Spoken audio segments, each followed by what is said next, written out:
Hi, it's Dr. Tyler again. Your nurse just paged me, said you had another question. Yeah, that's right. But first of all, I just want to say because of our talk earlier, I have a much better understanding about my father's prognosis because of the Alzheimer's dementia. So thank you for that.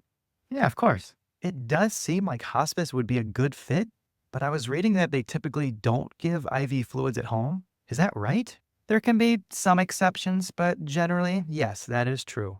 So are you saying that hospice will just let my dad dehydrate? That seems cruel. Yeah, I hear you. And it's really important that we make a distinction between IV fluid and giving him fluids by mouth. So long as your dad is awake and accepting food and drink, the hospice team will absolutely encourage you to give him as much as he wants. well, that's good to know. But what about IV fluids when my dad stops drinking enough on his own?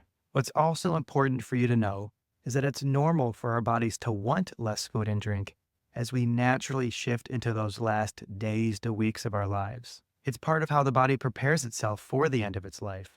In other words, when we're talking about fluid in the last days to weeks of life, dehydration is normal. But isn't that uncomfortable? Quite the opposite.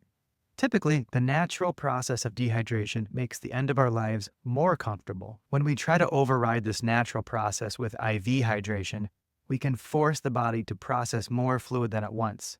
And that fluid can back up into the lungs, and that can make it harder to breathe. Oh, geez. I had no idea. I thought I was helping by pushing for IV fluids. And that's usually how it works. This is super counterintuitive. But hopefully now it makes a little bit more sense why hospices will try to steer you away from IV fluids as part of their comfort care plan. Wow, yeah, I mean, that makes sense. Thank you. I feel so much better about hospice now.